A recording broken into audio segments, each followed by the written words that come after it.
మనల్ని మనం మోసం చేసుకోకూడదు. ఎవరైతే నీతిగా నిజాయితీగా మాత్రం ఉంటారో వాళ్ళు మాత్రమే విమోచింపబడతారు తప్ప ఎవరైతే నీతిగా ఉండరో వాళ్ళు విమోచింపబడరు.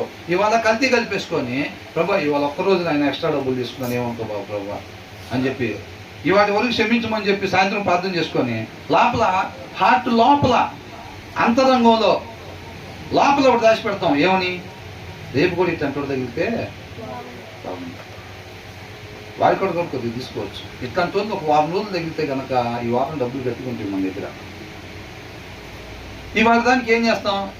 ప్రభా మరి అమాయకుడు దొరికాడు, కొద్దిగా ఏమనుకోకుండా ఎక్కువ రేటుకి అమ్మేసాం, క్షమించు ప్రభా అని చెప్పి వాళ్ళు ప్రార్థన చేసేసుకొని ఇక మీద ఎప్పుడు అట్లా చేయకూడదు, దాన్ని విడిచిపెట్టాలని ఇష్టపడితే కనుక ఆయన కరుణ పొందుకునే వాళ్ళంగా, ఆయన దయను పొందుకునే వాళ్ళంగా ఉంటాం. అలా కాకుండా ప్రభా ఇవాళ చేసిన పాపాన్ని మాత్రం క్షమించు ప్రభా, రేపు ఒకవేళ అవకాశం దొరికితే వదిలిపెట్టను ప్రభా, మరలా అట్లా చేద్దామన్న ఆలోచన లోపల ఉందనుకో, మనం దండం పెట్టినా ఏడిసి దొల్లాడినా కానీ ఆయన క్షమించడం దగ్గరికి తీసుకోడు.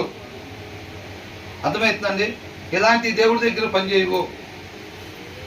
మనం మోసం చేసుకుంటాం. ఇవాళ క్షమించేస్తుంటాడు, మళ్ళీ రేపు మళ్ళీ ఎమ్మటే డోర్లు తీసి రేపు అట్లా డోర్ కోసం ఎదురు చూస్తూ ఉన్నాం అనుకోండి. దేవుడు అలా దగ్గర తీసుకునేవాడు కాదన్నమాట. కాబట్టి ఆయనగా తెలుసుకోవాలి. ఆయన ఎలా ఉంటాడు, అసలు ఆయన ఉద్దేశాలు ఎలా ఉంటాయి, ఆయన వ్యక్తిత్వం ఎలా ఉంటుంది. ఆయనతో పాటు ఉండాలంటే మన వ్యక్తిత్వం ఆయన వ్యక్తిత్వం వల్లే మారాలంటే నేను ఎక్కడెక్కడ సరి చేసుకోవాలి, దానికి ఇష్టపడాలన్నమాట. దానికి ఇష్టపడాలంటే మనల్ని పూర్తిగా ఉపేక్షించుకున్నప్పుడే నేర్చుకోగలుగుతాం ఎప్పుడైనా. అర్థమవుతుందండి? ఆనంద్ నిన్ను అడుగుతాయి ఇప్పుడు ఈ చెప్పినవన్నీ, అవునా?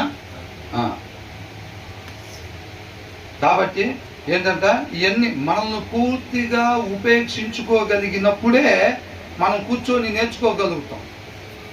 మనకు ఆల్రెడీ ఒక అభిప్రాయం దృఢంగా పెట్టేసుకొని ఇది ఇట్లాగా, ఈ విషయం ఈ వచనంలో ఇది ఇట్లాగా అని మనం దృఢంగా పెట్టి దాని మీద కన్ఫర్మ్ డిసైడ్ అయి ఉన్నప్పుడు వేరేదేదని చెప్పినా మనం సరి చేసుకోవడానికి ఇష్టపడం అన్నమాట. కాబట్టి మనం ఏం చేయాలంట? నీతిగా నిజాయితీగా ఎవరైతే ఉండరో వాళ్ళు ఖచ్చితంగా ఏమవుతారంట? వీళ్ళు సడన్లీ పడిపోతుంది. ఎక్కడ పడిపోతారు? పోయినసారి పండు తిన్నప్పుడు పడిపోయిన దగ్గరే పడిపోతారంట. మళ్ళీ ఎక్కడ పడిపోయారు? వాళ్ళు పాపం చేసి మరణంలో పడిపోయారు. మళ్ళా నీతిగా నిజాయితీగా నువ్వు లేకపోతే కనుక రక్షకుడు వచ్చినా సరే, నీ కొరకు ప్రాణం పెట్టినా సరే, నువ్వు దాన్ని సద్వినియోగపరుచుకోకపోవటం వల్ల, దాన్ని ఉపయోగించుకోకపోవటం వల్ల ఏమైతే